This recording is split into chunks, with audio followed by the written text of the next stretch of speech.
There's a strike. Fouled away, and the count 0-2. 4-1. High foul down the line and out of play, and it's still 1-2. Foul back.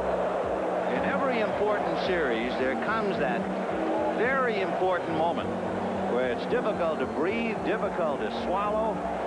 This is that moment.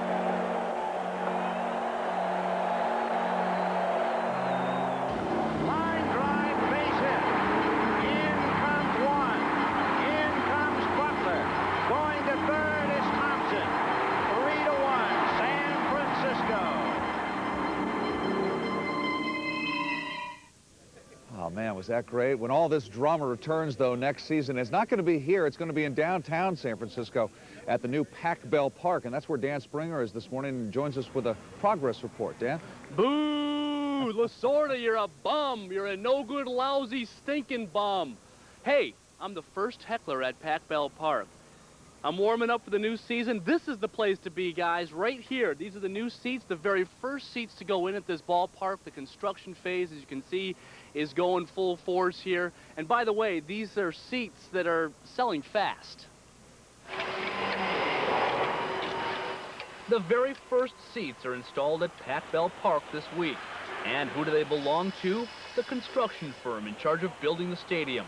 A firm that would be fined $45,000 a day for every day the park was not ready after opening day, which is April 4th, 2000. They're projecting a 2-week cushion. March 15th, 2000. Keith Uhlinger says Pac Bell Park has hit surprisingly few snags since breaking ground December 11th, 1997. The outside structure is now finished, all 4,000 tons of steel work.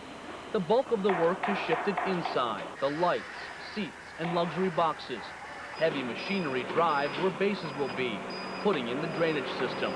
And one Giants fan never goes anywhere without his broom, hoping for a sweep of the Dodgers in April. The crew enjoys being part of history. All these guys out here, including myself, we're proud of being part of this thing. It's part of San Francisco. We love the city, we love the Bay Area, and we're a proud bunch of guys out here. The big questions, of course, will be parking and traffic. The Giants will run 5,000 parking spaces nearby, and there are another 6,000 within a 15-minute walk, but that's only 11,000 people being able to park. Most fans will have to take public transportation, and no park will have more options. You have BART, Muni, the ferry, and Caltrain, all within a 15-minute walk of this stadium. So this is going to be a stadium that most fans will take public transportation to get to. That should ease traffic congestion. They're hoping so. Reporting live at Pac Bell Park, I'm Dan Springer. Frank, back to you over in the old park. Yeah, oh, that sounds so weird to say. All right, thanks, Dan. Okay. 7:27. We're going to be here at Candlestick all morning long, just 5 hours and counting till opening pitch for the last game at Candlestick. We'll be back with a lot more in just a moment. When the Giants come to town. Chuck Nebius, Great and to be here. We are joined as well by Mayor Willie Brown. Just when you think you look pretty dapper, then the Yeah, mayor exactly. shows up and just blows your doors off. Very nice. I saw you guys on at 7, so I knew it was not a You knew what problem. That really hurts. That really hurts. Now, you've been coming to Giants games for a long time. Forever. Are you kidding me? All 39 years. What's your favorite memory from here? Well, my favorite memory, I guess, was when, I suppose, when Willie McCovey broke in. When Willie McCovey hit those 2 doubles and those 2 triples on his first time ever as a San Francisco Giant. That was my best memory of the San Francisco Giants all total. I must tell you also, there have been some great times out here. The 3 Alou brothers in the same outfield. Oh, that right. was an incredible scene years and years ago. Watching Stu Miller get blown off the mound. Did you see Stu Miller get blown off the mound? Absolutely. You were I here saw- when that happened? Oh, yeah, were you the really? 60 was really light in the pants, you might say. Did you ever throw out the first pitch? I threw out the first pitch. Let me tell you, it's something I don't want to do. Did you again. bounce it?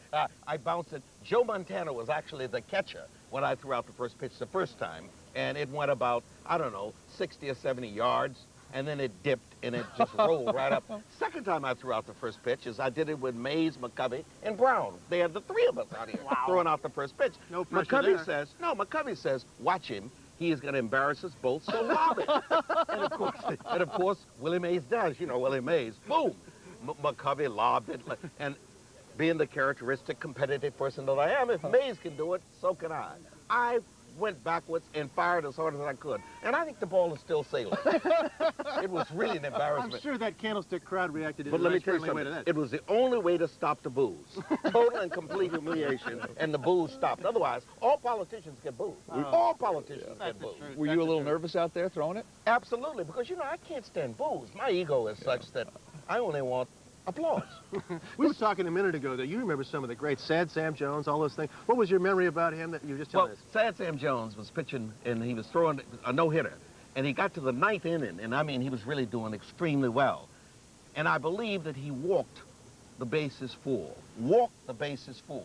and then struck out the side to complete his no-hitter. To get the no-hitter? Yeah, ordinarily a guy would have put the hook in him, you Absolutely. know. Baker would have had him out of there so It'd fast not to be make their hits, because the game was critical. And I was also here, by the way, when Warren Marshall took the bat to Johnny Roosevelt. Oh, you no. were here for that? I was here for that. Get out. Holy cow. When Warren Marshall, oh yeah, I've been here What were forever. the fans doing when that fight broke out? Were they going, yeah, or... Well, yeah, you know, San Franciscans always against violence, and if it had been the Raiders fans, they would have all been in it. They would have been in it. Now we're in They trouble. would have been in it. Absolutely, they would have been in it. But no, the San Francisco fans were, of course, horrified, but they so loved number 27. Yeah. They so loved Warren Marshall. I love he that could high do no kick of wrong. his. Yeah, Absolutely, yeah. way up there, way Yeah. up there. But Johnny Roosevelt never recovered. I thought you'd run down and see which one of those two guys you could represent. Oh. Just a thought. But you know, that's an interesting story, because when Mays, McCovey, and Kirkland were all on the same team, I participated in a lawsuit against Willie Kirkland. We made him a father. We had a fraternity lawsuit against Willie Kirkland. And then since then, we became friends. It's pretty obvious. We could talk about memories. Some fans cried as old-time players jogged some memories. This man saw his first game at Tiger Stadium. His son saw his first here at Candlestick.